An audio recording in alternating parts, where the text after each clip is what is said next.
ओम। बोलिए 24 तीर्थंकर भगवान की, बोलिए आचार्य गुरुवर विद्यासागर महाराज की, समस्त मुनि संघ की। विद्वानों के चरणों में वंदन करते हुए और आप सभी को जय जिनेन्द्र कहते हुए इस कथानक को प्रारंभ करने के लिए जा रहा हूं, जो आगम से लिया गया। हर किसी के जीवन में कुछ ना कुछ ऐसा जरूर होता है जिसे वो याद रखता है, और मेरे जीवन में भी कुछ ऐसा ही हुआ जगदलपुर में कि बचपन में कभी एक पंक्ति पढ़ी थी, गुरु गोविंद दऊ खड़े काके लागो पाए, बलहारी गुरु आपने गोविंद दियो बताए। वहां पर मुझे गुरु मिले आदरणीय बाल ब्रह्मचारी विनय भैया जी, और भगवान मिले मुझे आचार्य श्री विद्यासागर जी। एक साथ में मुझे दोनों वस्तुएं मिल गई हैं। अब मुझे प्रभु से और भी कोई आशा नहीं है। कई बार कई स्टूडियो से मुझे ऑफर भी आए, मैंने सिर्फ इतना ही कहा, मैं जब भी काम करूंगा, जब भी अपनी कला का प्रदर्शन करूंगा, केवल और केवल भगवान के लिए करूंगा, किसी और के लिए नहीं करूंगा। चार घातियां करम नाश कर, पायो केवल ज्ञाननंद, दर्शन ज्ञान शरण तपधारक, ईश्वर दिगंबर मुद्राधार, सो गुरुदेव बसोर मेरे, नास क्रम कृति हो विकार। एक मतिवर्ण नाम का ग्वाला जो अपनी गैया चराने के लिए जंगल में गया, सेठ ऋषभदत्त की वो गाय थी, उनमें से एक गाय खो गई। वो उस गाय को काफी खोजता रहा, नहीं मिली, अंधेरा हो गया। उस गाय के साथ कोई अनहोनी नहीं हो जाए, इसलिए वो उसे जंगल में खोजने के लिए निकल पड़ा। पर रात्रि बहुत हो चुकी थी, उसे अब अपने समीप का भी कुछ दिखाई नहीं दे रहा। उसकी नजर पड़ी कि एक वृक्ष के नीचे दिगंबर मुनिराज बैठे हैं। उसने उचित समझा कि जब मुझे रात्रि यहीं पर बिता लेनी चाहिए। उन दिगंबर मुनिराज के ऊपर ओस की बूंदें टपक रही थी। उन ओस की बूंदों को वो रात भर साफ करता रहा अपने गमछे से। सुबह मुनिवर की आंखें खुली, उन्होंने उससे परिचय जाना, उसने उसे परिचय दिया। तब गुरुवर ने कहा कि तुम यह नमोकार मंत्र सीखो और अपनी दिनचर्या इसी से आरंभ करना और इसी पर समापन करना। वो गुरुवर को नमोस्तु निवेदित कर गैया को ढूंढने निकल गया। गाय एक पानी के बहाव में बही जा रही थी। लाख प्रयास करने पर भी वो उसे निकाल नहीं पाया। तब उसने प्रभु का स्मरण किया, वो पंच परमेश्वरी नमोकार का उसने स्मरण किया और छलांग लगा दी। कर्म का उदय आया, कोई नुकीली लकड़ी उसको लग गई और वो मरण को प्राप्त हो गया। अगला जन्म उसी सेठ ऋषभदत्त के यहाँ पर उसका जन्म हुआ, और वो इतना सुंदर था, नाम रखा गया उसका सुदर्शन। सुदर्शन उसी नगर की कहानी है। एक पड़ोसी पुरोहित हैं जो वहां पर हार बेचने के लिए आए। लाया रे लाया, लाया रे लाया, हीरो का हार देखो, लाया रे लाया, लाया रे लाया, लाया रे लाया, हीरो का हार देखो, लाया रे लाया।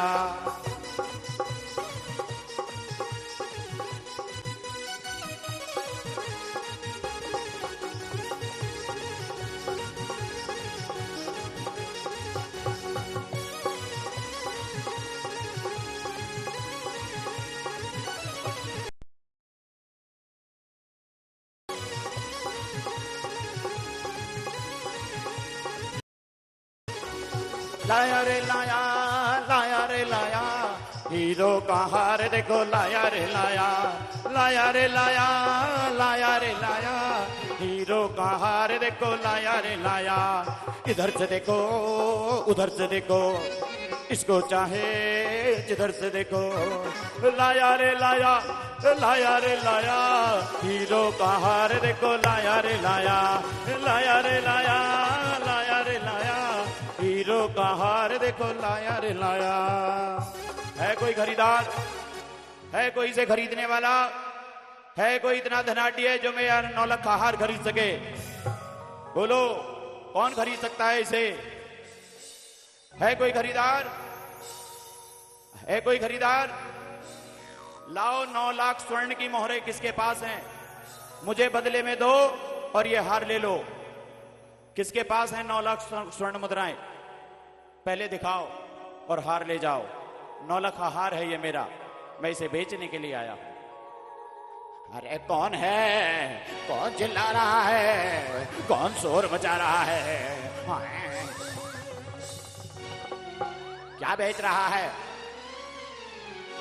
मैं 9 लाख का हार बेचने के लिए आया हूं। जौहरी की दुकान पर अगर 9 लाख का हार नहीं खरीदा गया तो और कहां खरीदा जाएगा? लाओ, इसे हम खरीद लेते हैं। ठीक है, ये हार ले लीजिए और शीघ्रता से मुझे इसके बदले में स्वर्ण मुद्राएं दे दीजिए।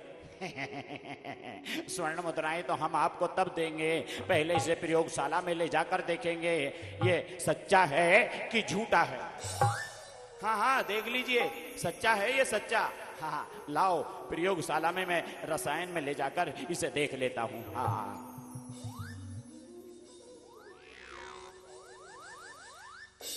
मेरे जजमान ने मुझसे कहा है कि ऐसे धनाढ्य परिवार की खोज करनी है जो वास्तव में धनाढ्य हो, क्योंकि आजकल बहुत सारे ऐसे भी सेठ हो गए हैं जो केवल दिखने के सेठ होते हैं लेकिन अंदर से खोखले होते हैं। ये पता लग जाए कि वास्तव में कौन सेठ है, उसी परिवार में हमारे जजमान अपनी कन्या का विवाह करेंगे। वो जानना चाहते हैं कि ऐसी सामर्थ्य किस में है, कौन से जौहरी में है जो इस मूल्यवान 9 लाख के हार को खरीद सकता है। अबे चला जा यहां से, निकल जा यहां से, बहरूपिए। क्यों आ रहे हो मुझे? बहरूपिए, तू मुझे लूटने आया है। मैं कहां से लूटने आया हूं? अरे तेरा वो शीशों का हार, तेरा वो नकली हार जैसे मैंने रसायन में डाला, हो गया गड़बड़ झाला। क्या हुआ?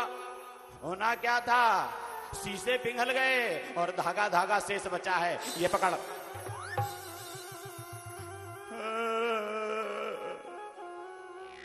मेरा तो असली 9 लाख का हार था, वो शीशों का हार नहीं था। सेठ जी, यदि खरीदने की सामर्थ्य नहीं है तो मेरा हार वापस कर दीजिए। उस शीशों का हार था, जैसे रसायन में डाला पिघल गया। अब मैं उसे कहां से लाकर दूं? कहीं से भी लाकर दीजिए। मेरे जजमान ने कहा था कि मुझे बेच कर आना है। यदि बिना हार के या बिना स्वर्ण मुद्राओं के मैं घर पर लौटा तो मेरे परिवार पर कलंक लग जाएगा। मैं आपसे निवेदन करता हूं, मेरा हार दे दीजिए। अरे कहां से दूं बहरूपिए? यदि आज मेरे पास रसायन नहीं होता तो मैं तो लुट ही जाता ना। ओ सेठ, बताए देता हूं, या तो मेरा हार दे दे। क्या करेगा? करना क्या है? अगर मेरा हार नहीं देगा तो अपने नगर में मैं तब तक नहीं जाऊंगा जब तक तेरा श्राद्ध ना खा लूं। श्राद्ध खाइयो अपनी माँ का, श्राद्ध खाइयो अपने बाप का, श्राद्ध खाइए अपने ससुर का, श्राद्ध खाइयो अपनी सास का। निकल यहां से। नहीं जाऊंगा। कैसे नहीं जाएगा? बहरूपी, अगर तू नहीं जाएगा तो कोतवाल को बुलाकर तुझे ऐसी सजा करवाऊंगा, ऐसी सजा करवाऊंगा कि उम्र भर तेरी जमानत नहीं होगी। तुम क्या राजा के पास जाओगे? अगर तुमने मेरा हार नहीं दिया तो मैं राजा के पास चला जाऊंगा। मैं राजा के पास जाना या रानी के पास जाना? निकल यहां से बहरूपिए, चल चल। ओ सेठ, तुझे पड़ जाए लाइलॉन के कीड़े। भर जा तू कहीं के, तू कीड़े डालेगा मुझ में। तेरा श्राद्ध खाए बगैर नहीं जाऊंगा इस नगरी से। अरे श्राद्ध खाएगा?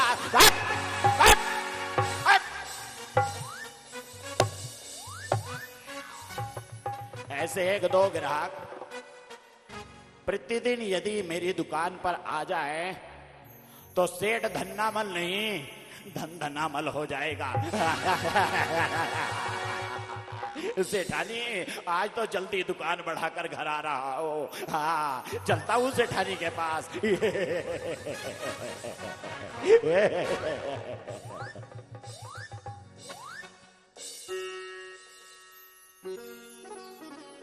रात्रि हो चुकी थी।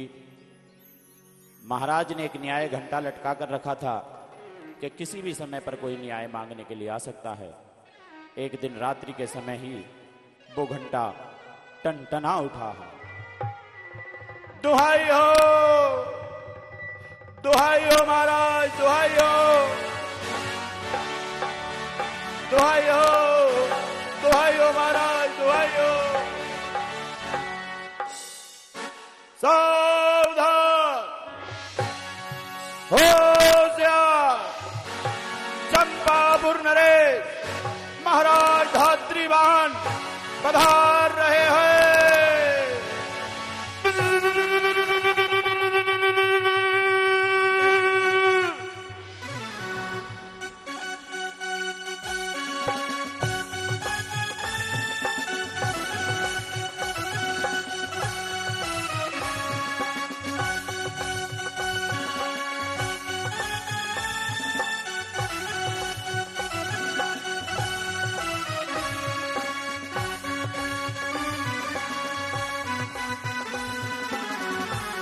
महाराज की जय हो,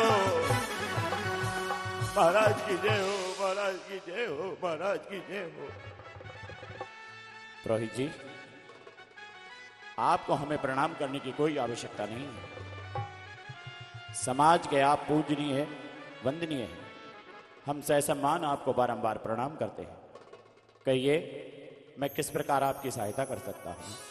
महाराज, मैं आपकी नगरी में आकर लूट गया महाराज, मुझे लूट लिया गया महाराज। ये कैसा नगर है आपका, यहाँ पर मुझे लूट लिया गया। किसने लूटा है? महाराज, वो जौहरी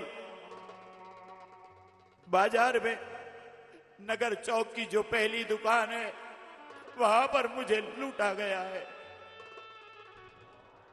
क्या तुम वहां उनका कोई नाम अथवा और कोई पहचान बता सकते हो? हाँ, मैंने बाहर उस दुकान के नाम पढ़ा था। उस सेठ का नाम शायद धन्नामल है। अरे, सेठ धन्नामल? सेठ धन्नामल तो ऐसा नहीं कर सकते, परंतु तुम्हारे साथ उन्होंने ऐसा किया है, इस बात का हमें विश्वास भी नहीं होता। परंतु आप पुरोहित हैं, तो आप झूठ भी नहीं बोलेंगे। फिर भी हम आपको एक निर्देश देते हैं कि यदि आप लोभ के बस में आकर झूठ बोल रहे हैं, तो हम आपको बता देते हैं कि हम न्यायप्रिय राजा हैं। आपको पंडित जानकर आपको क्षमा नहीं किया जाएगा। यदि आप भी दोषी पाए गए, तो आपको भी दंडित किया जा सकता है। महाराज, मेरा एक एक वचन सत्य है। मेरा 9 लाख का हार, जिसे मैं बेचने के लिए आया, धन्नामल ने कहा कि मैं खरीद सकता हूं और कहा कि प्रयोगशाला में ले जाकर देखूंगा। अंदर से महाराज ये धागा लेकर आए और कहा कि मेरा शीशों का हार था, वो गल गया, लेकिन मेरा हार सच्चा हार था। एक पुरोहित के पास 9 लाख हार, ये बात हमें कुछ समझ नहीं आती। हमें इस पहेली को सुलझाओ। आपके पास 9 लाख हार कहां से आया? किसी जजमान ने तुम्हें दिया, अथवा कहीं से तुमने चोरी किया, या कहीं से तुमने गिरा हुआ उठाया? ना मैंने चोरी किया है, ना गिरा हुआ उठाया है। हमारे जजमान को एक वर की खोज करना है और वो धनाढ्य परिवार को ढूंढ रहे थे। बस उसी का परीक्षण करने के लिए मैं इस हार को बेचने चला आया। मेरे पिताजी की आयु अधिक हो चुकी है, वो बीमार रहते हैं, इसलिए मैं चला आया था कि सांझ होने से पहले पहले लौटकर अपने नगर चला जाऊंगा महाराज। मगर कल का दिन बीत गया, आज की रात्रि बीत गई महाराज। मेरे परिजन भी परेशान हो रहे होंगे, मैं कुछ कर नहीं पा रहा हूं महाराज। सत्य कहता हूं, यदि मेरा हार मुझे नहीं मिला तो मैं अपने पिताजी के माथे पर कलंक लगते हुए नहीं देख सकता महाराज। आपकी चौखट पर ही मैं उम्र काट दूंगा। लेकिन मैं लौटकर अपने नगर नहीं जाऊंगा। आपके साथ न्याय होगा।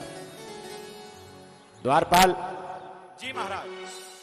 नगर चौक की पहली दुकान, वहां से सेठ धन्नामल को ले आओ। कहो कि राजा ने उन्हें याद किया। जो आज्ञा महाराज, जो आज्ञा। पुरोहित जी, अभी भी एक अवसर हम आपको प्रदान करते हैं। यदि आपकी बात में कोई असत्य है तो आप अभी भी जा सकते हैं, परंतु यदि न्याय प्रक्रिया आरंभ हुई और आप दोषी पाए गए तो आपको भी दंड अवश्य मिलेगा। महाराज, कुछ भी दंड दे दीजिए, परंतु बिना हार लिए मैं वापस नहीं जाऊंगा, वापस नहीं जाऊंगा। सेठ धन्नामल हाजिर हो रहे हैं। हाय हाय हाय हाय हाय हाय हाय हाय हाय हाय हाय हाय। महाराज की जय हो, जय हो, जय हो, जय हो, जय हो, जय हो, जय हो, जय हो, जय हो, जय हो, जय हो, जय हो, जय हो, जय हो। बस करो।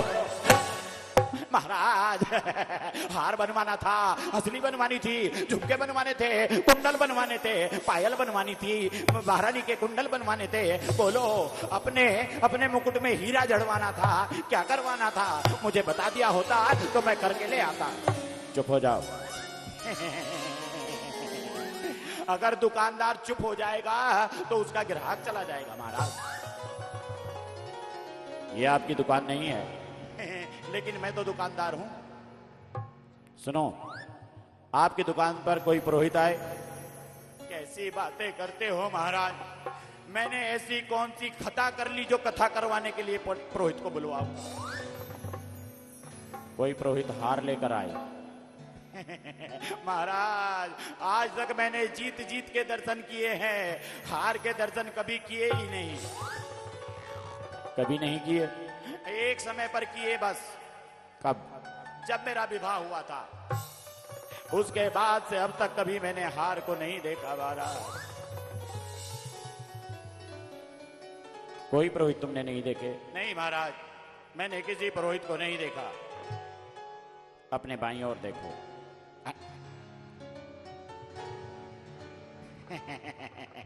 महाराज, ये तो आपके द्वार का द्वारपाल है, इधर कोई पुरोहित नहीं है। अपने बाईं ओर देखो। महाराज, यहाँ तो एक से एक बढ़कर बलशाली योद्धा बैठा है, इन्हें तो युद्ध पर भेज दो। अगर कहीं आवश्यकता नहीं हो तो किसी पहाड़ी पर चढ़ाओ और शाम को उतारो, सुबह फिर चढ़ाओ, फिर उतारो। उससे क्या होगा? उससे ये होगा कि इनका व्यायाम होता रहेगा, इनकी ऊर्जा बनी रहेगी। नहीं तो जिस प्रकार ये भोजन कर करके हट्टे कट्टे होते जा रहे हैं, एक दिन ये बहुत भारी हो जाएंगे। व्यायाम तो इनका लगातार चलता रहता है, परंतु तुमने किसी पुरोहित को नहीं देखा क्या? महाराज, आपके सर की नहीं। द्वारपाल, इधर आओ। अपने सर से पगड़ी उतारो। महाराज, इसके सर की कसम, ना मैंने किसी पंडित को देखा और ना मैंने किसी हार को देखा महाराज। अपने ठीक पीछे देखो।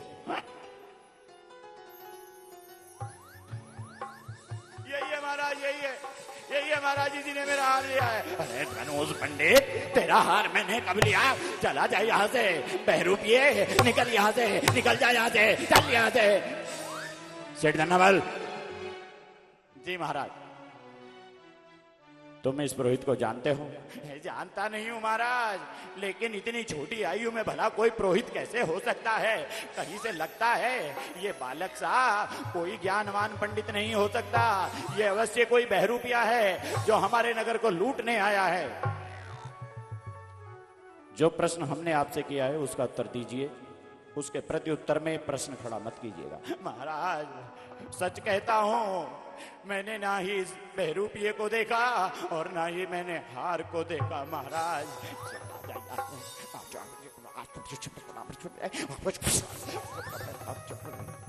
कैसे न्याय हो? कुछ समझ नहीं पा रहा हूं कि न्याय कैसे करूं। अरे हाँ, जिस प्रकार लोहे को लोहा काटता है, उसी प्रकार एक जौहरी को दूसरा जौहरी जांच सकता है। मुझे अवश्य ही अपने मित्र सुदर्शन जैन को बुलवाना चाहिए। हाँ, द्वारपालो शीघ्र जाओ और मेरे मित्र सेठ सुदर्शन जैन को बुला कर लाओ। जो आज्ञा महाराज, जो आज्ञा। ओ सेठ, या तो मेरा हार दे दे, वरना तेरा श्राद्ध खाए बगैर नहीं जाऊंगा। अरे अच्छा हुआ मेरे हाथ में छाता नहीं है, क्या करता, तेरे मुंह में डालकर खोल देता। मनहूस पंडित, निकल जा यहाँ से, जा, चला जा यहाँ से। सेठ सुदर्शन जैन पधार रहे हैं। मन में बजी सहनाई, हाँ गूंज उठी सहनाई। मन में बजी सहनाई, हाँ गूंज उठी सहनाई। मन में बजी सहनाई, हाँ गूंज उठी सहनाई। मिले मित्र से मित्र, मित्र से मिले मित्र से मित्र, मिले मित्र से मित्र, मित्र से मिले मित्र से मित्र। कहिए राजा जी, मुझे किस लिए याद किया है? सेठ सुदर्शन, आप हमारे बचपन के मित्र हो और आज हमें आपकी आवश्यकता आन पड़ी है और मोड़ ऐसा है कि जिस मोड़ को हम सुलझा नहीं पा रहे हैं। कहिए महाराज, मैं किस प्रकार आपकी सहायता कर सकता हूं? एक पड़ोसी नगर के पुरोहित हैं जिनका कहना है कि उन्होंने 9 लाख आहार सेठ धन्नामल को दिया और सेठ धन्नामल ने वो शीशों का कहकर रसायन में गला दिया, ऐसा पुरोहित जी कहते हैं। परंतु वहीं सेठ धन्नामल कहते हैं ना उन्होंने पंडित को देखा है और ना ही किसी हार को देखा है। मैं समझ नहीं पा रहा हूं कौन सत्य बोल रहा है और कौन असत्य। राजा जी, न्याय कार्य मुझे आता नहीं है, परंतु आपने मुझे सहयोग के लिए कहा है तो अवश्य ही मैं सहयोग करूंगा। लेकिन पहले मैं इनसे वार्ता कर लेता हूं, इनसे पूछ लेता हूं, हो सकता है कोई रहस्य सुलझ जाए। हाँ हाँ, पूछो। पुरोहित जी। हाँ जी। तुम्हारा हार कहां से लेकर आए थे? मैं अपने जजमान से लेकर आया था, उसे बेचने के लिए आया था। मैंने खूब बेचा, एक से बड़ा एक सेठ उसकी बोली लगाना चाहता था, लेकिन कोई भी मुझे स्वर्ण मुद्राएं नहीं दिखा रहा था। तब सेठ धन्नामल ने कहा कि तुम्हारा ये हार मैं खरीद सकता हूं, परंतु मैं उसे रसायन में ले जाकर देखूंगा कि वो असली है कि नकली है। उसने धागा धागा मुझे दे दिया और कहा कि वो शीशों का पिघल गया, और अब कहता है कि ना वो मुझे जानता है और ना वो हार को जानता है। सेठ जी, मेरा हार दिला दीजिए। मिल जाएगा, अवश्य ही मिल जाएगा। मिल जाएगा या आप 1 से 2, 2 से 3, 3 से 4 हो जाएंगे, हार यहीं पर खप जाएगा। नहीं नहीं, आपके साथ न्याय होगा। न्याय? न्याय तो शायद अब इस संसार में रहा ही नहीं। यदि कोई किसी पर आरोप लगाता है तो उस पर फिर तारीख पर तारीख, तारीख पर तारीख, तारीख पर तारीख, तारीख पर तारीख, तारीख पर तारीख लगती रहती है, और जब तक अपराध सिद्ध होता है तब तक अपराधी स्वयं अपनी उम्र पूरी कर चुका होता है। मेरा हार दिला दीजिए, अन्यथा मैं अपने नगर नहीं जाऊंगा। अवश्य मिलेगा, मैं पूछ लेता हूं। वो नगर बस्ती के हिसाब से हमारे चाचा के लगते हैं, मैं उनसे पूछ लेता हूं। पूछ लीजिए और मेरा हार शीघ्र दिला दीजिए। हाँ, पूछता हूं। चाचा,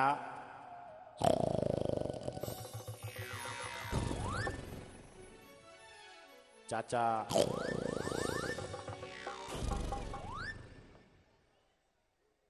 चाचा,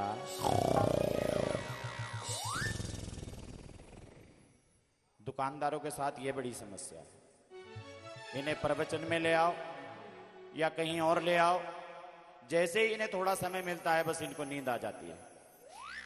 एक बार मैंने मुनिश्री के प्रवचनों में सुना कि एक कपड़ा व्यापारी, कपड़ा दुकानदार प्रवचन में आए और उनकी आंख लग गई।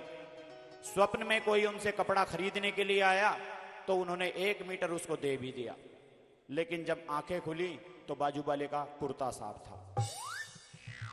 पता ही नहीं पड़ता ये व्यापारी लोग अपनी दुकान पर तो सोते नहीं, लेकिन कहीं और अगर इनको एक समय भी मिले तो कुर्सी पर सो जाएंगे, कहीं बैठे बैठे सो जाएंगे, मौका नहीं चूकते हैं। चाचा,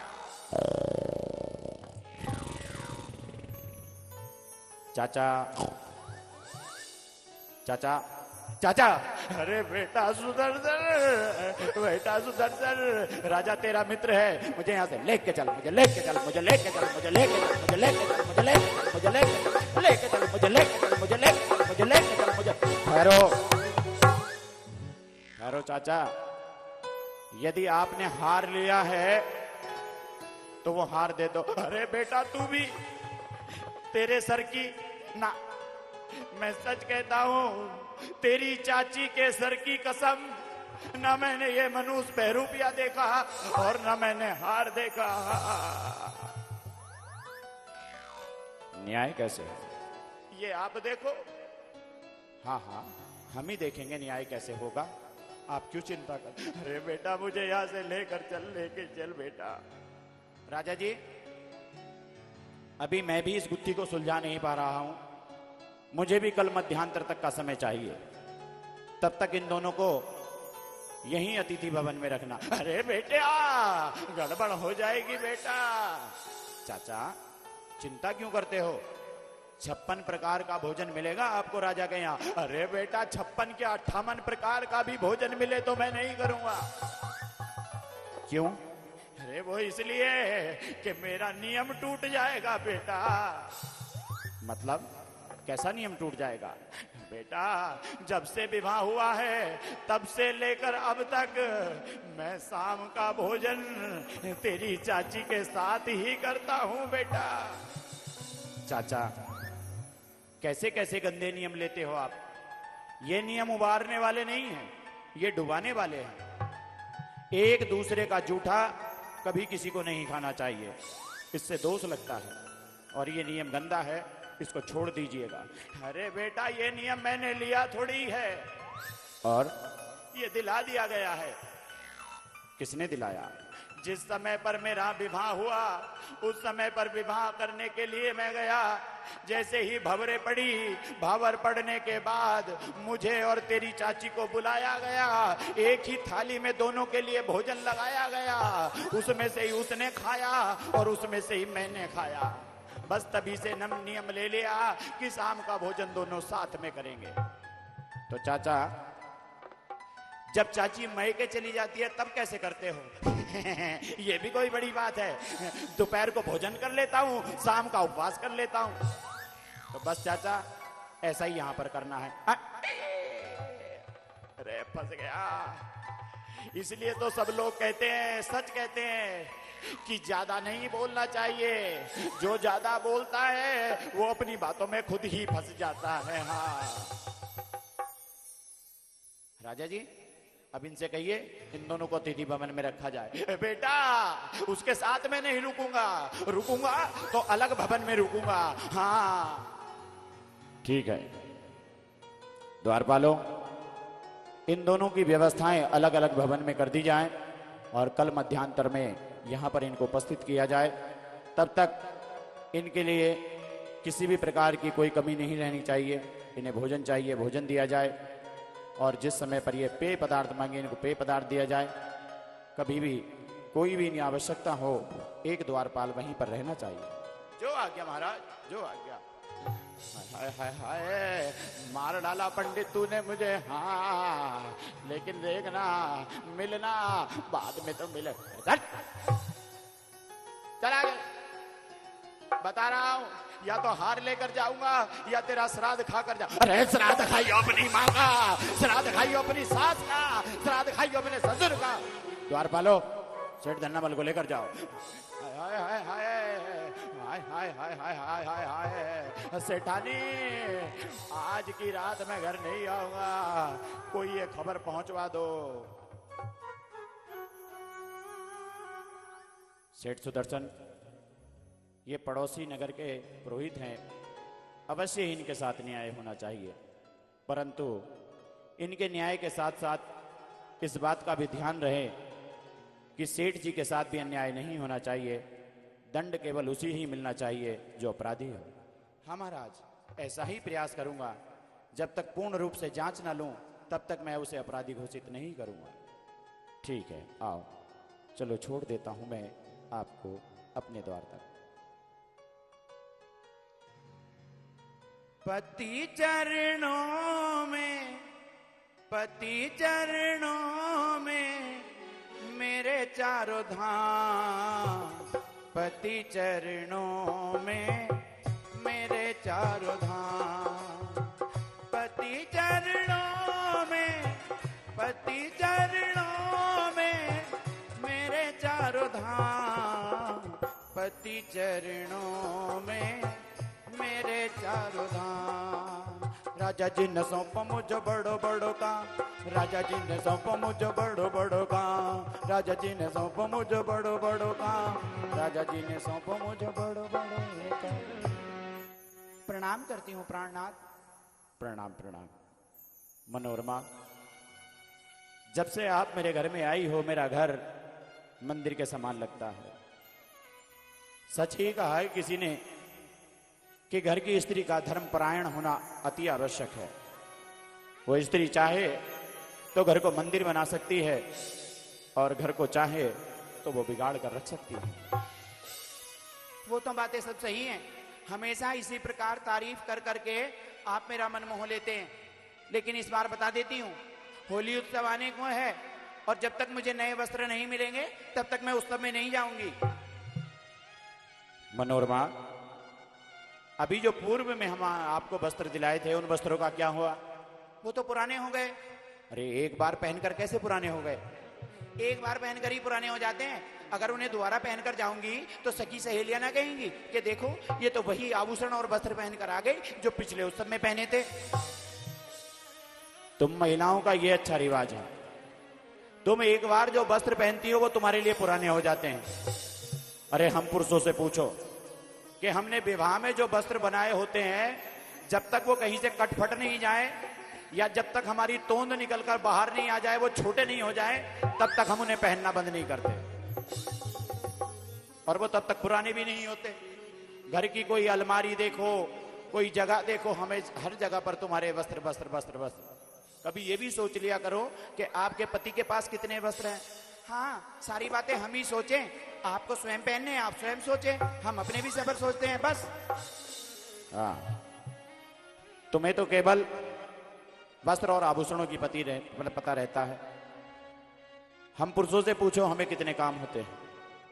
कभी जब हम घर में घुसते हैं, कभी आपने हमसे ये पूछा कि आज किस लिए परेशान हो? कभी आपने हमसे ये पूछा कि दिन भर कितनी मेहनत करते हो, 2 घड़ी आराम से बैठ जाओ। दिन भर हम बाहर का काम करते हैं और घर के अंदर पांव रखते ही कोई ना कोई तुम्हारी जिज्ञासा आरंभ हो जाती है। कम से कम कोई दिवस, कोई एक विशेष दिवस तो ऐसा बनाओ जो हम पुरुषों के लिए हो। हाँ, सारे के सारे दिवस तो तुम्हारे ही हैं। हमारे विषय पर सोचो, हमारा दिवस कौन सा है? सप्ताह में एक दिवस तो तुम्हारा छुट्टी का आ जाता है। हमसे पूछो, हमें तो बीमारी में भी काम करना पड़ता है, हमारी तो छुट्टी आती ही नहीं। तो क्या चाहती हो, अवकाश घोषित करा दिया जाए? कुछ भी करा जाए, लेकिन कम से कम महिलाओं पर ताना ना कसा जाए। तो यही बात मैं कहता हूं कि इसी प्रकार पुरुषों पर भी ताना नहीं कसा जाए कि सप्ताह में एक छुट्टी मिल गई। अरे हमसे पूछे तो सुबह सवेरे उठकर कितनी जल्दी जाते हैं, फिर दिन भर भागते दौड़ते आते हैं, कोई काम गलत नहीं हो जाए, जल्दी से सिमट जाए। पूरी मेहनत करने के बाद ये घर चलता है। और आज राजा जी ने मुझे बुलाया और एक न्याय करने के लिए कहा। मुझे समझ नहीं आ रहा है मैं कैसे न्याय करूं। अच्छा, पत्नी एक महामंत्री के समान होती है, पत्नी से भी सारी बातों को पूछना ही चाहिए। हो सकता है मैं किसी प्रकार आपकी सहायता कर दूं। वाह, जिसका दिमाग हमेशा वस्त्र और आभूषणों में पड़ा रहता है वो राजपाट के निर्णय कर पाएगी, ऐसा हो सकता है? हो सकता है। तो वो जो सेठ धन्नामल है ना, उन्होंने हार गमन कर लिया है, ऐसा पड़ोसी पुरोहित का कहना है। और पड़ोसी नगर के पुरोहित ने ऐसा कहा है। सेठ धन्नामल कहते हैं कि उन्होंने ना पुरोहित को देखा है और ना हार को देखा है। अब बताओ कैसे निर्णय होगा? बस इतनी सी बात। अरे वाह, राजा परेशान है, मैं परेशान हूं और तुम्हें वो छोटी सी बात लग रही है। बताती हूं मैं तुम्हें, अगर इस बार 2 जोड़ी वस्त्र दिलाओ और मुन्ना के लिए 2 जोड़ी वस्त्र दिलाओ तो मैं तुम्हें एक युक्ति बताती हूं। अगर युक्ति काम कर गई तो 2 क्या, मैं तुम्हें 4 जोड़ी वस्त्र दिलाऊंगा। तो सुनो, अपना कान इधर लाओ। मैं तुम्हें बताती हूँ, आप चाची के पास जाना और जाकर उसे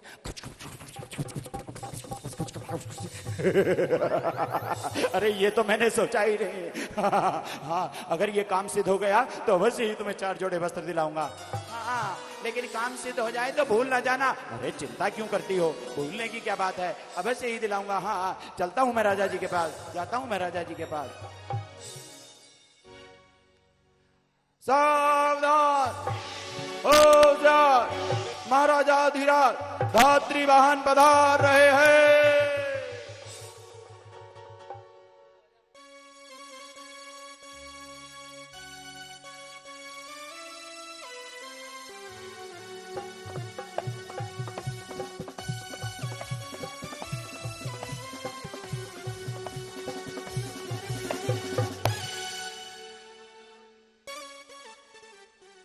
क्या सूचना लेकर आया? महाराज, सूचना ये लेकर आया हूं कि सेठ सुदर्शन जैन आपसे मिलना चाहते हैं। शीघ्र बुलाओ, मैं तो उनसे मिलने के लिए आतुर हूं। जाओ, शीघ्र बुलाओ। सेठ सुदर्शन जैन पधार रहे हैं।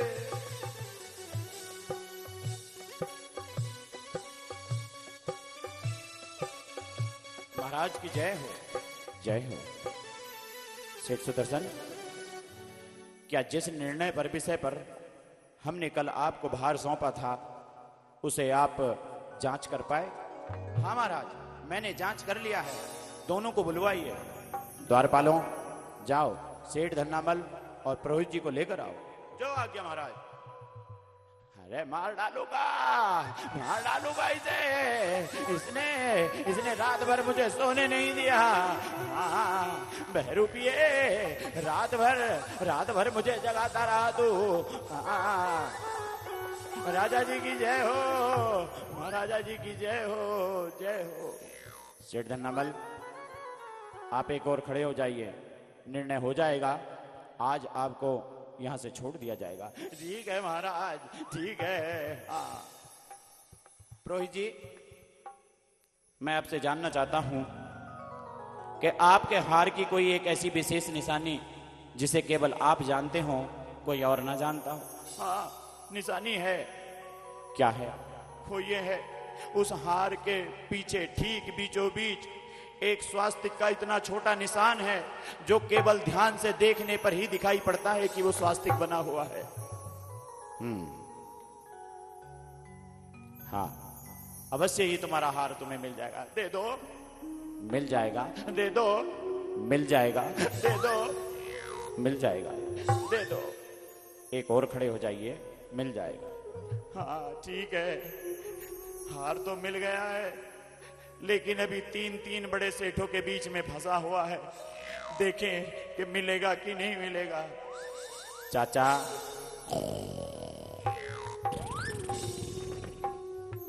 चाचा,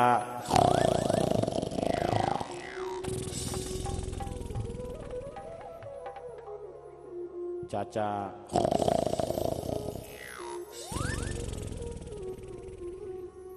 चाचा, चाचा। अरे बेटा, रात भर मुझे नींद नहीं आई। क्यों चाचा? जहां पर मुझे ठहराया गया, वहीं बाजू में इसे ठहराया गया। दोनों कक्षों के बीच में जो दीवार थी, उसमें था एक रोशनदान। ये बहरूपिया उसमें के अंदर से मुंह निकालता और कहता, ओ सेठ, या तो मेरा हार दे दे, वरना तेरा श्राद्ध खाकर जाऊंगा। बेटा, रात भर मुझे मेरी मौत नाचती नजर आई। बेटा, अब मुझे जाने दे। चाचा, मैं आपको कुछ दिखाना चाहता हूं। ये देखो चाचा। दीवारें देख लूंगा, महल के रंगों को देख लूंगा, लेकिन जो तू लाया है वो नहीं देखूंगा। अवश्य ही कुछ गड़बड़ है। हाँ, ये देखो चाचा। नहीं देखूंगा, बुढ़ार वालों को देख लूंगा। ये देखो चाचा। चिरमिरी वालों को देख लूंगा। ये देखो चाचा। अमरकंटक वालों को देख लूंगा। ये देखो चाचा। अरे राजा जी, आप कितने सुंदर लग रहे हैं। आपके मुकुट में अगर एक हीरा लग जाता तो आप भी हीरे के समान हो जाते। ये देखो चाचा, ये अरे बेटा, तेरी चाची। चाचा, मैंने चाची से कहा कि जो हार सेठ जी ने लाकर आपको दिया है वो मुझे दे दो, अन्यथा चाचा को फांसी हो जाएगी। और उस मनोज बुढ़िया से कहा था कि इसे 7 घड़ों के नीचे से मत निकालना, चाहे मुझे राजा ढूंढने आए या रानी ढूंढने आए। मरवा दिया मुझे सेठानी ने। अब श्रृंगार कर लेना किस पर करेगी, अब पहन लेना बिछुए किस पर पहनेगी, अब पहन लेना मंगलसूत्र किस पर पहन लेगी। कहती थी कि 7 जन्म तुम्हारा साथ निभाऊंगी। अरे तू तो 60 साल भी नहीं निभा पाई, मरवा दिया। अब तो भग लो यहाँ से, राजा सजा अवश्य देगा। द्वारपालो, पकड़ो सेठ धन्नाबल को। अरे भागो यहाँ से।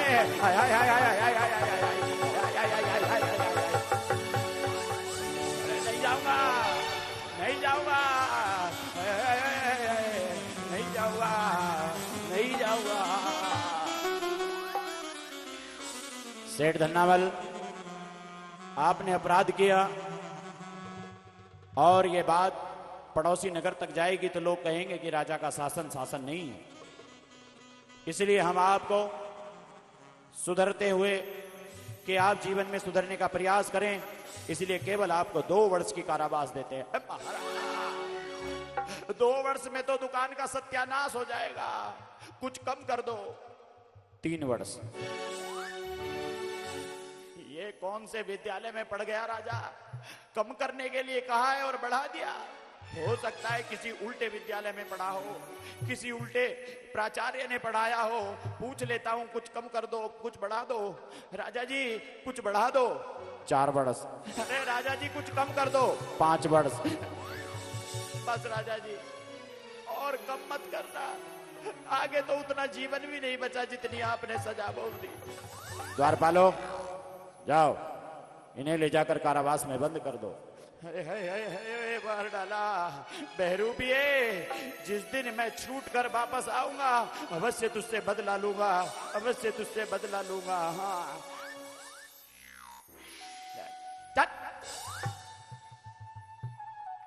मेरा हार दे दो। ये ले लो। एक सैनिक भी तुम्हारे साथ जाएगा जो तुम्हें तुम्हारे नगर तक छोड़ कर आएगा। जो आज्ञा महाराज। महाराज आपकी जय हो, आपका शासन जयवंत हो।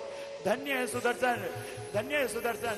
हम आपको आशीष देते हैं, हम आपके लिए अनुमोदना करते हैं कि आपका नाम चहुओं दिशाओं में फैले, आपकी यश कीर्ति का गुणगान ये सारा संसार करे। आपके जैसे बुद्धिमान व्यक्ति को हम और इससे अधिक कुछ और देने योग्य नहीं है। आपकी जय हो, आपकी जय हो। जाओ द्वारपाल, इन्हें नगर तक छोड़ कर आओ। जो आज्ञा महाराज। राजा जी, मुझे आपसे एक मंत्रणा करनी थी। क्या? वो ये कि प्रतिवर्ष होली उत्सव मनाया जाता है और एक बहुत बड़ा लकड़ियों का ढेर एकत्र करके उसमें अग्नि दी जाती है। बहुत सारे सूक्ष्म जीव की उसमें मृत्यु हो जाती है। होली उत्सव का त्योहार है, होली मिलन का त्योहार है। यदि इस प्रथा को बंद कर दिया जाए तो राजा जी अच्छा होगा। सुदर्शन, आपका धर्म इतना सूक्ष्म सोचता है, मैं इसके लिए आपके धर्म को, मैं जैन धर्म को बारंबार प्रणाम करता हूं, बारंबार प्रणाम करता हूं। लेकिन सदियों से चली आ रही परंपरा को यूं ही बंद नहीं किया जा सकता। जिस प्रकार आपने मुझे समझाया है उसी प्रकार एक समूह को तैयार कर जन जन को समझाया जाएगा, ताकि सब लोग समझ सकें कि होली उत्सव है, होली मिलन का उत्सव है, होली रंगों का उत्सव है। होली किसी के प्राणों को लेने का उत्सव नहीं हो सकता, नहीं हो सकता, नहीं हो सकता। एक मंत्रिमंडल की बैठक कल बुलाई जाएगी। जो आज्ञा महाराज, जो आज्ञा। होली उत्सव में स्वयं में आना और अपने परिवार को भी लाना। जो आज्ञा महाराज, जो आज्ञा। चलो। राजा जी के द्वार खिले होली, राजा जी के द्वार खिले होली, राजा जी के।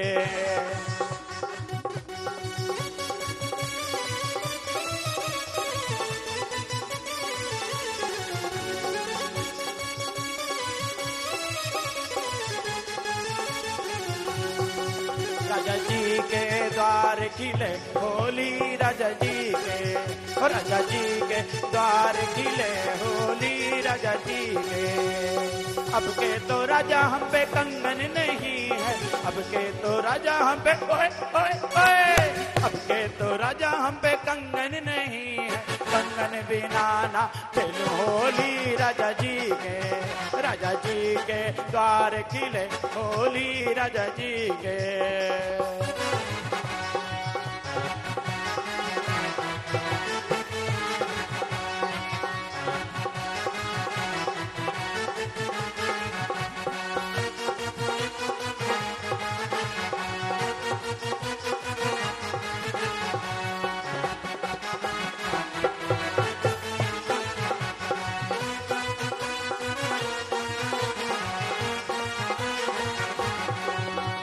होली खेले महावीरा नगर में, होली खेले महावीरा, होली खेले महावीरा नगर में, होली खेले महावीरा।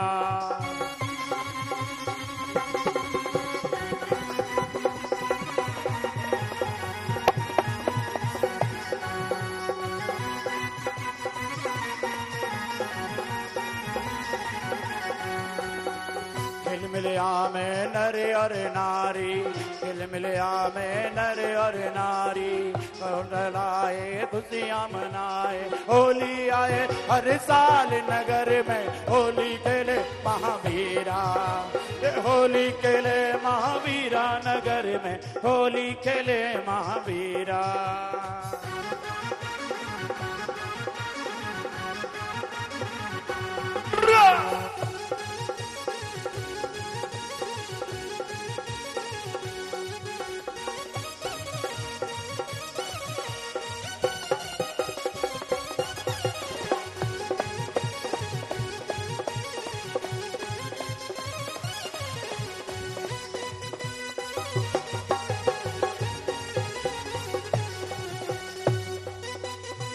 राजा प्रजा संग खुशियाँ मनावे, राजा प्रजा संग खुशियाँ मनावे, हिल मिल के गीत सुनावे, हिल मिल के गीत सुनावे। सखियाँ लगाए गुलाल नगर में, होली खेले महावीरा, होली खेले महावीरा नगर में, होली खेले महावीरा।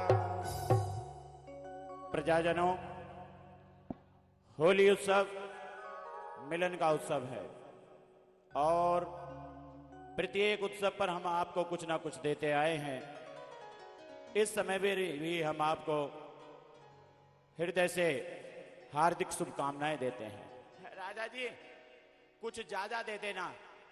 मतलब पिताजी नहीं आ पाए ना, उनके लिए घर ले जाऊंगा, डब्बे में ले जाऊं। शुभकामनाएं बोल कर दी जाती है।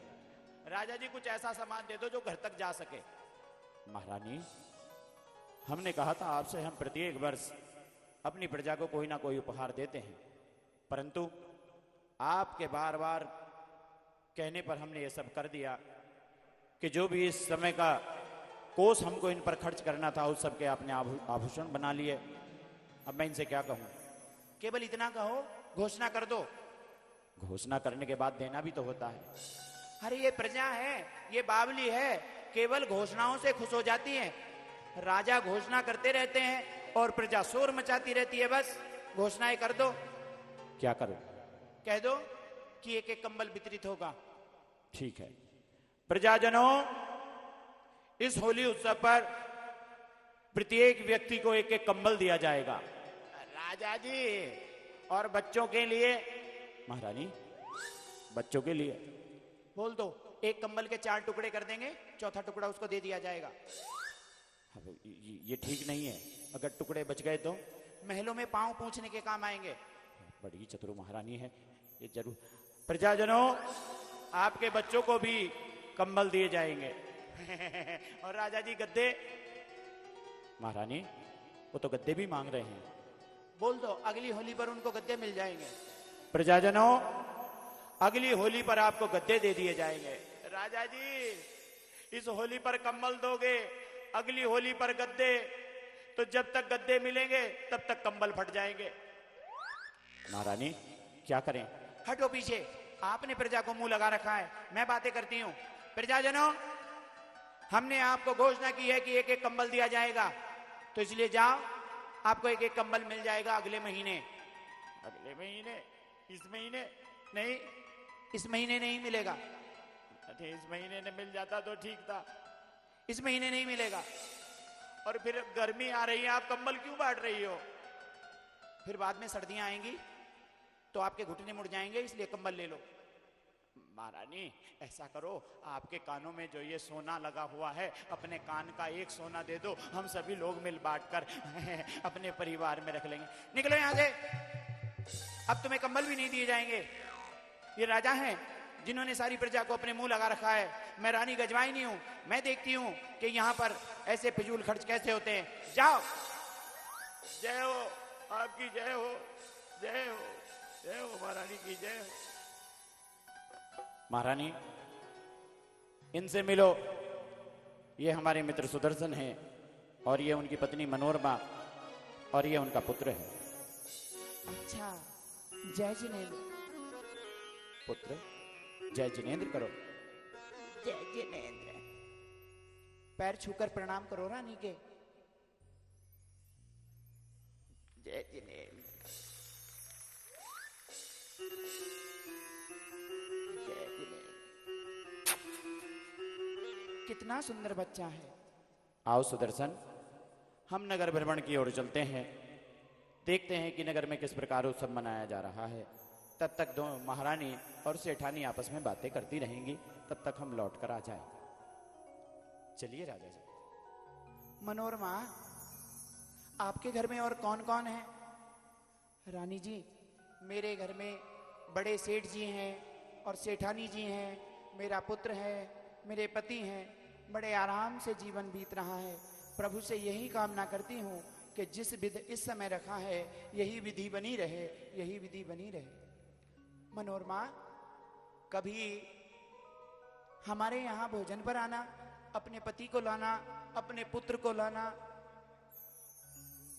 हाँ हाँ, क्यों नहीं, लेकिन अभी बड़े सेठ जी और सेठानी के भोजन का समय हो रहा है, तो इसलिए मैं उन्हें भोजन देने के लिए जा रही हूँ। फिर कभी आएंगे। हाँ हाँ, अवश्य आना। ठीक है, ठीक है। आओ पुत्र, आओ।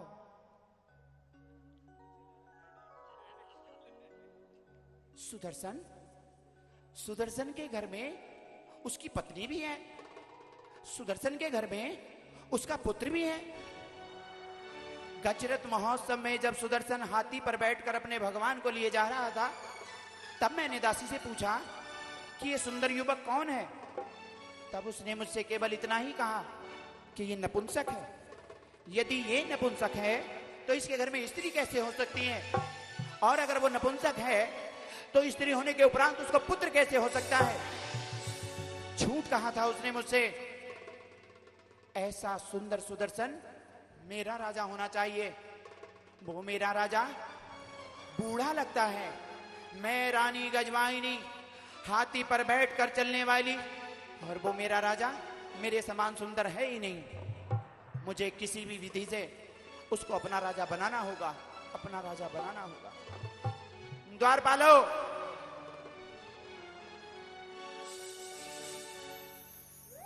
प्रणाम महारानी। क्या हुआ? महारानी, आज होली उत्सव मना रहे थे, तो मनाते मनाते हमने सोचा आज अवकाश का दिवस है, आपने जल्दी में आवाज लगाई तो दौड़े चले आए। बस सुनो, तुम्हें एक कार्य करना है। क्या? तुम्हें सुदर्शन जैन को मेरे शयन कक्ष तक लाना होगा। क्या कह रही हो महारानी? अगर महाराज को पता लगा तो वो हमें मृत्यु दंड दे देंगे महारानी। जानती हूं मैं, यदि किसी के हाथ में जूता देना हो तो वो सीधे स्वीकार नहीं करता। एक चांदी की थाली में रखकर अगर उसे जूता दे दो तो वो जूते को स्वीकार कर लेता है। मैं समझा नहीं महारानी। अगर तुम समझ जाते तो तुम द्वारपाल ही क्यों होते? सुनो, सुदर्शन को मेरे शयन कक्ष तक लाने के लिए मैं तुम्हें 5000 स्वर्ण मुद्राएं दूंगी। 5000 स्वर्ण मुद्राओं में तो पूरे 5000 सुदर्शन ले आऊंगा। बोलो कैसे लाना है? मैंने पता किया है, वो शमशान घाट में बैठकर अपने नमोकार मंत्र का जाप करता है और जब तक उसके नमोकार मंत्र की माला पूरी नहीं होती तब तक आंधी आए या तूफान आए वो अपने स्थान से हिलता नहीं है।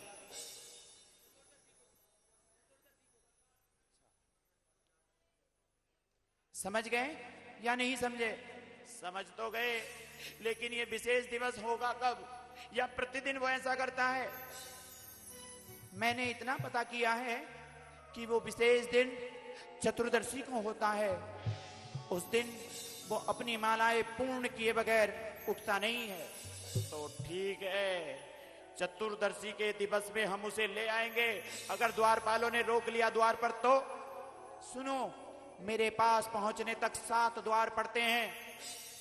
उस समय सुदर्शन के समान मूर्तियां मिट्टी की बनवाना।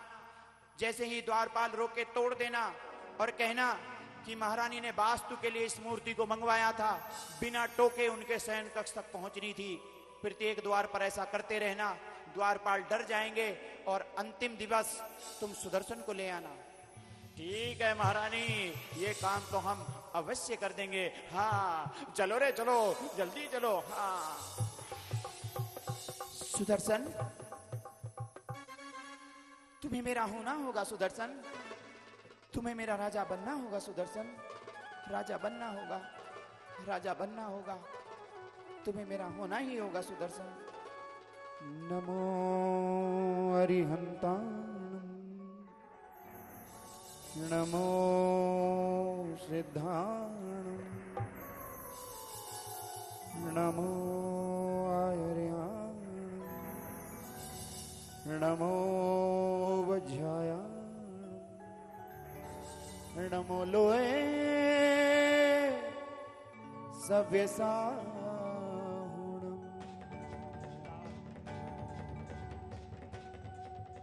नमो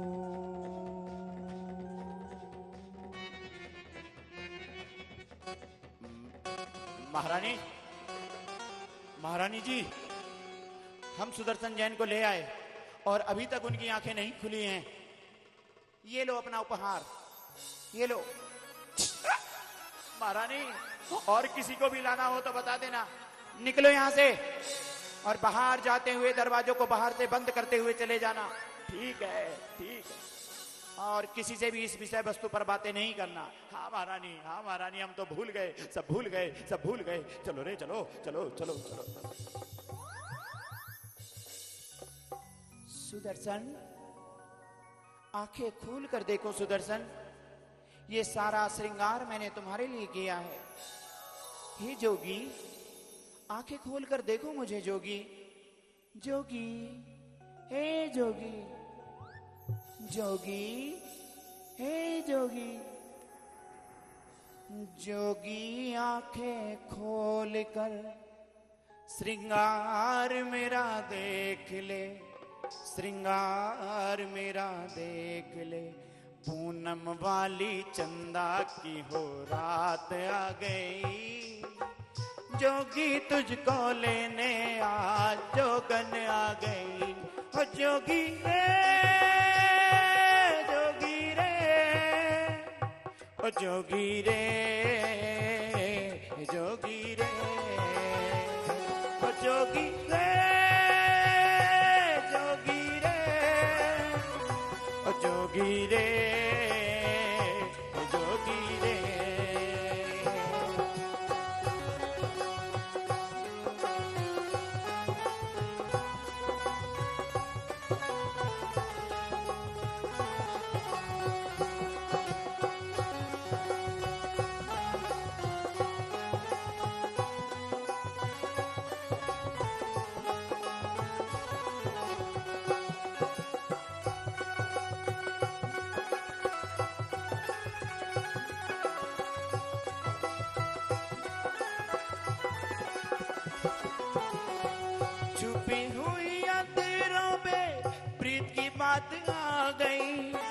छुपी हुई अंधेरों पे प्रीत की बात आ गई, देख जोगी मैं तो तेरे पास आ गई, देख जोगी तेरे मैं पास आ गई।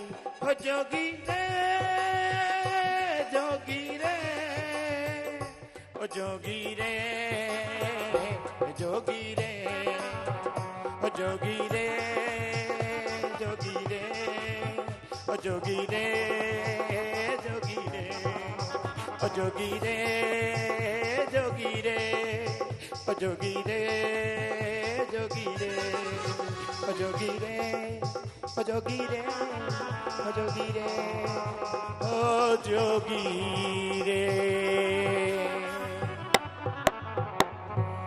जोगी, हे जोगी, जोगी, जोगी, जोगी, जोगी।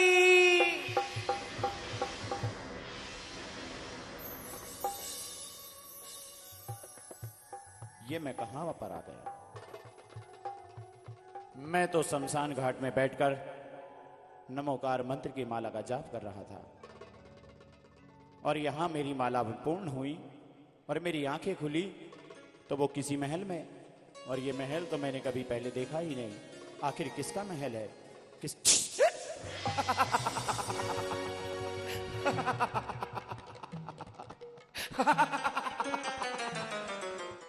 महारानी, आप मुझे क्षमा कर दीजिए। अवश्य ही कोई मुझसे धोखा हुआ है जो मैं आपके कक्ष की ओर आ गया। मुझे जाने दीजिएगा। रोका किसने है? जा सकते हो। धन्यवाद महारानी, धन्यवाद।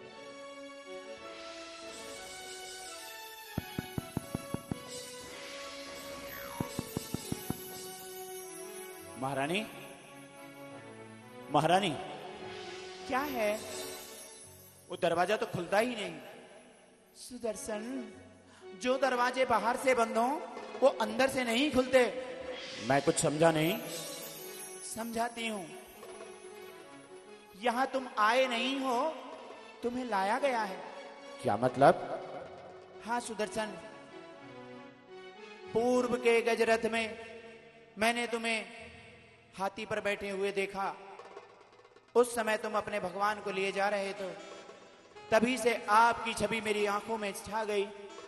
मुझे ऐसा लगा कि आपके समान सुंदर ही मेरा पति होना चाहिए। क्या कह रही हो महारानी?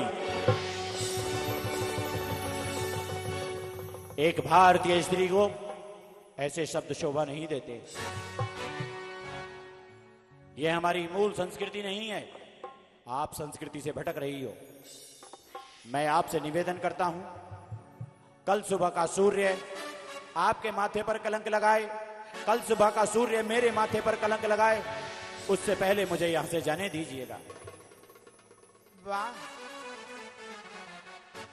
शायद तुम जानते नहीं, मैं रानी गजवाहिनी हूं। जिस वस्तु को मैं पसंद करती हूं वो वस्तु या तो मैं स्वयं पा लेती हूं अथवा उसे छीन लेती हूं। महारानी, आपके मन में जो विचार आया है वो गलत विचार है। भारत की स्त्री कभी भी अपने पति होते हुए अथवा नहीं होते हुए कभी परपुरुष का विचार नहीं करती। मैंने कब किया? मैंने तो बस यही चाहा, इस संसार की जितनी भी अनमोल वस्तुएं हैं वो सब मेरे पास होनी चाहिए। और सुदर्शन, तुम सच में अनमोल हो, तुम्हारा कोई मोल नहीं है, तुम केवल मेरे हो, केवल मेरे हो। महारानी, ये धरती खंड खंड हो सकती है, आकाश के तारे टूट कर गिर सकते हैं, सूर्य निकलना बंद कर सकता है, चंद्र निकलना बंद कर सकता है। मैं जैन धर्म का पालन करता हूं, ब्रह्मचर्य व्रत का पालन करता हूं, मैं उससे कभी विचलित नहीं होऊंगा, विचलित नहीं होऊंगा। अरे वाह, जिसके घर में पत्नी है, जिसके घर में एक बालक है, वो ब्रह्मचारी है।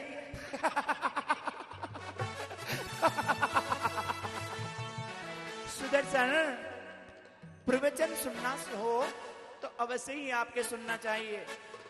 महारानी, मैं जैन धर्म का पालन करता हूं और मेरे धर्म में 3 प्रकार के ब्रह्मचारी कहे गए।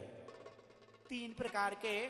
हाँ, एक वो जो बाल्य अवस्था से ही ब्रह्मचर्य व्रत को अंगीकार कर ले, उसे बाल ब्रह्मचारी कहते हैं। एक वो जो गृहस्थ जीवन को छोड़कर ब्रह्मचर्य व्रत को अंगीकार करे, उसे ब्रह्मचारी कहते हैं। और तीसरा, मेरे जैसा, जो अपनी पत्नी को छोड़कर संसार की सभी नारियों को माता बहन समझे, उसे एक देह व्यापी ब्रह्मचारी कहते हैं। सुदर्शन, शायद तुम डर रहे होंगे कि यदि मैंने तुम्हें अपना राजा बना लिया तो तुम अपने मित्र राजा को क्या उत्तर दोगे। तो सुनो, वो विकल्प भी मैं समाप्त कर देती हूं। ये मेरी अंगूठी देखो, इसके अंदर जहर है।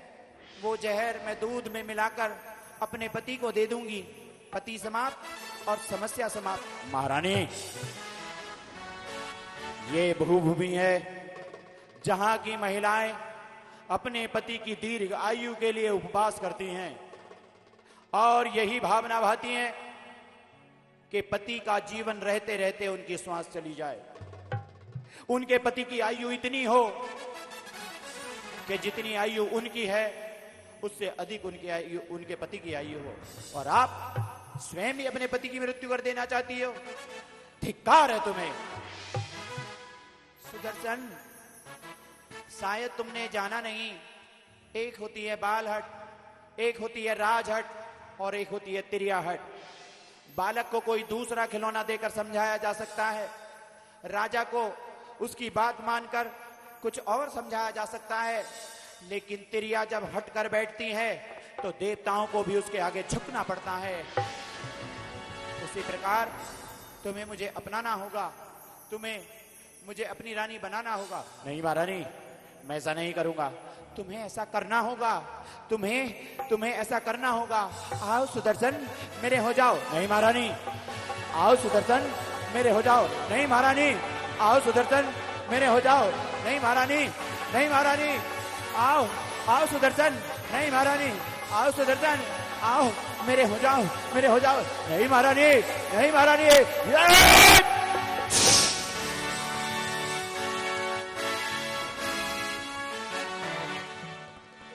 तुमने मुझे मारा,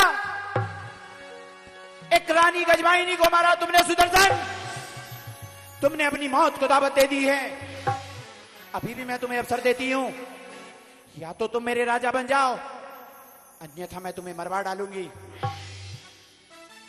महारानी, एक बार तो क्या 1000 बार भी मुझे मरना पड़े तो मैं मरने के लिए तैयार हूं, लेकिन मैं कभी अपने धर्म से विचलित नहीं होऊंगा। तो ठीक है, तुम मरना चाहते हो ना, तो मरने के लिए तैयार हो जाओ।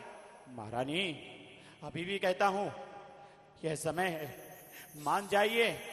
स्वयं अपने माथे पर कलंक भी मत लगाइए और मेरे माथे पर भी कलंक लगाने से बचा लीजिए। मुझे बचा लीजिए, मुझे जाने दीजिए, मुझे जाने दीजिए। ऐसे कैसे जाने दूं? जो मेरा नहीं हो सकता वो किसी का नहीं हो सकता। अभी राजा जी को बुलाती हूँ, अभी अपने अस्त्रों और आभूषणों को अस्त व्यस्त करती हूँ। राजा जी देखेंगे तो महारानी, ये सब ठीक नहीं है जो आप कर रही हो। महारानी, ये सब ठीक नहीं है। महारानी, ये ठीक नहीं है। हाँ हाँ हाँ हाँ, ये ठीक नहीं है। अभी मैं तुम्हें बताऊंगी क्या ठीक है और क्या नहीं है। महारानी, ये आभूषण पहन लो। महारानी, ये आभूषण पहन लो। नहीं, राजा जी, राजा जी। महारानी, ये ठीक नहीं है। राजा जी, महारानी, ये ठीक नहीं है।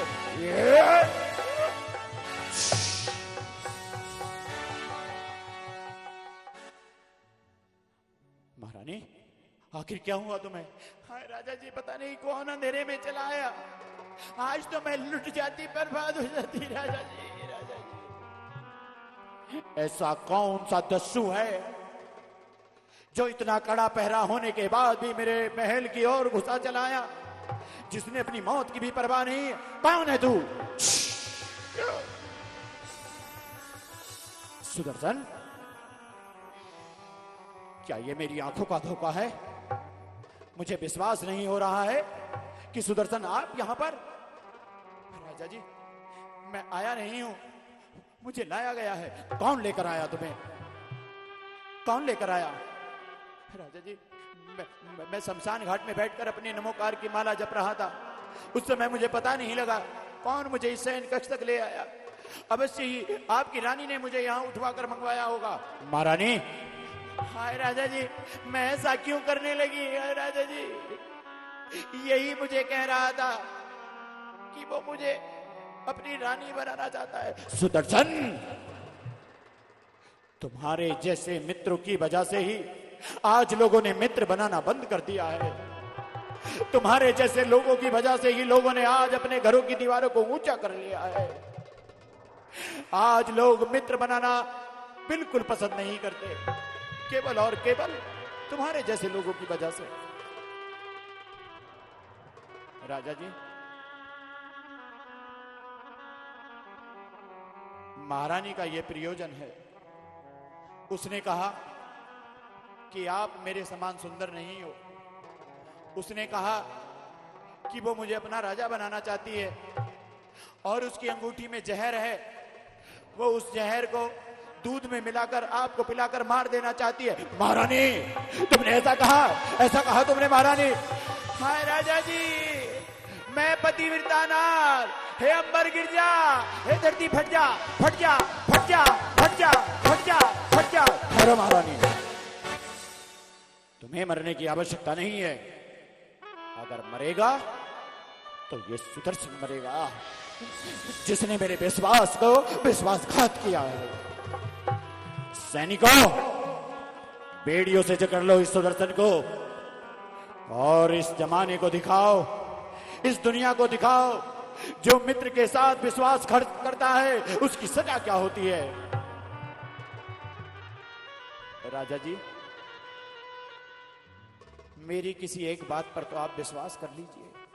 क्या विश्वास करूं मैं? तुझे मित्र नहीं, मैंने अपना भाई माना, और तूने जिस थाली में आज तक भोजन करता रहा उसी में छेद करना चाहा। सुदर्शन, अगर तुम मेरे मित्र नहीं होते तो अवश्य ही मैंने तुम्हें अपने हाथों से मार दिया होता। जाओ, ले जाओ इसे, और सूर्य की पहली किरण निकलने के साथ साथ ही इसे सूली पर चढ़ा देना। ये तिल तिल कर मरता रहे, ताकि ये नगर वाले भी देख सकें कि जो मित्र के साथ गलत करेगा, जो महिलाओं के साथ गलत करेगा, उसके साथ क्या व्यवहार होने वाला है। जाओ, ले जाओ इसे। सुदर्शन, अगर मेरा कहा माना होता तो आप बेड़ियों में ना होते। कितना सुंदर मुखड़ा आपका है, वो हमेशा मेरे हृदय में बसा रहेगा। महारानी, मेरी आंखें एक दिन गड्ढों में चली जाएंगी, मेरे चेहरे पर भी झुर्रियां पड़ जाएंगी। ये चेहरा सदैव सुंदर रहने वाला नहीं है। जितना इसने आप मेरे इस शरीर से बढ़ा रही हो, जितना इसने आप मेरे इस चेहरे से बढ़ा रही हो, अगर इतना इसने तुम आदिनाथ प्रभु से बढ़ाओ तो अवश्य ही तुम्हारा कल्याण हो जाएगा, अवश्य ही तुम्हारा कल्याण हो जाएगा। महारानी, आई राजा जी। मैंने रंगा हो, मैंने रंगा बैरागी चोला आत्मज्ञान के लिए।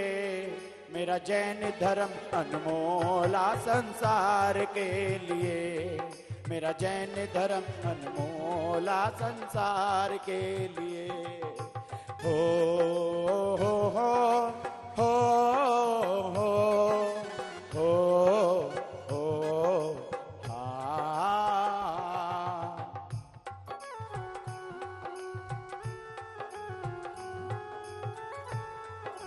स्वामी स्वामी स्वामी स्वामी स्वामी, ये सब क्या हो गया स्वामी? ये सब कैसे हो गया स्वामी? मैं राजा जी के पास जाऊंगी, मैं रानी के पास जाऊंगी, उनसे क्षमा याचना करूंगी। अगर आपको मृत्यु हो गई तो हम तो अनाथ हो जाएंगे। मनोरमा, ना तू मेरे साथ आई थी, ना मैं तेरे साथ आया था। अनाथ तो वो होते हैं जो आदिनाथ से दूर होते हैं, जो आदिनाथ की प्रभु की शरण में रहते हैं, वो कभी अनाथ नहीं होते हैं। वो कभी ना अनाथ होते नहीं हैं। जीव आता भी है अकेला और जाता भी है अकेला, कोई साथी सगा बता दे, हो कोई साथी सगा बता दे। मेरा मन जपे नवकार, मेरा मन जपे नवकार, आत्मज्ञान के लिए मेरा जैन धर्म अनमोला संसार के लिए, मेरा जैन धर्म अनमोला संसार के लिए। मैं भी आपके साथ आऊंगी स्वामी।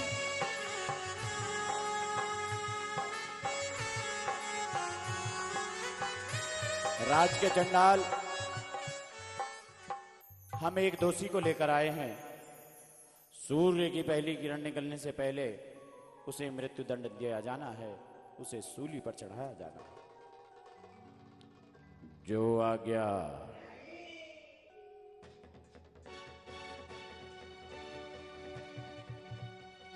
जो आज्ञा। मरने वाले, मेरे प्रति अपने मन में कोई शोभ लेकर मत जाना।